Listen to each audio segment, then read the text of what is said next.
Caste census हो ताकि ये मालूम हो सके कि कौन सी कास्ट डेवलप हुई है, कौन सी कास्ट अंडर डेवलप है।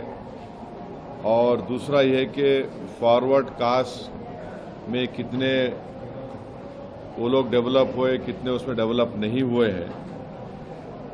ये बहुत ज़रूरी है एफर्मेटिव एक्शन के लिए और इस देश में इंसाफ करने के लिए, क्योंकि सिर्फ 27% पे आप ओबीसी का रिजर्वेशन रोक दिए हैं, ये नाकाफ़ी है। और कास्ट सेंसस ही इस चीज़ को साबित करेगा कि बैकवर्ड कास्ट इस देश में कितने पीछे हैं, कितना उनसे नाइंसाफ़ी हुई है। तो हम बीजेपी से डिमांड करते हैं कि आप बार बार ये बोलते कि आप क्या बोले, विकसित भारत बोलते, जनधन बोले, फिर आप 370 निकाल दिए, ये सब चीज़ें आप बातें करें, मगर कास्ट सेंसस के ऊपर हमेशा आप पीछे हटते थे।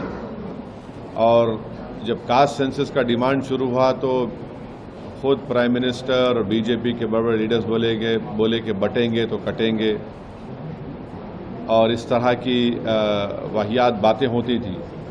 मगर कास्ट सेंसस करना ज़रूरी है। हम बीजेपी से जानना चाहेंगे कि आप क्या इसको शुरू कब करेंगे। देखिए, सेंसस शुरू होना है तो कास्ट सेंसस होगा, फिर ये कंप्लीट कब होगा, क्या 29 के पार्लियामेंट इलेक्शन से पहले ये रिपोर्ट आ जाएगी या नहीं आएगी।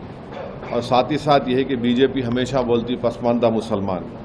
भाई, पसमानदा मुसलमान का क्या मौक़िफ़ है, क्या उनका स्टेटस है, कितना डिप्रेविटी उनमें है, और जो नॉन पसमानदा मुसलमान है उनका क्या पोजीशन है।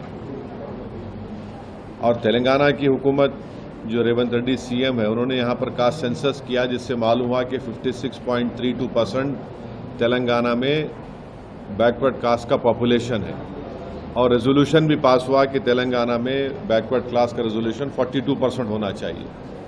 तो जाहिर है जब कास्ट सेंसस होगा तो गवर्नमेंट किसी की भी हो, उनको 50% के थ्रेशोल्ड को ब्रेक करना पड़ेगा। और जब कास्ट सेंसस की रिपोर्ट आएगी तो मालूम होगा कि नॉन गवर्नमेंट सेक्टर्स में भी अदर बैकवर्ड क्लास से कितना उनका डिप्रिवेशन है, तो उस बारे में भी सोचना पड़ेगा।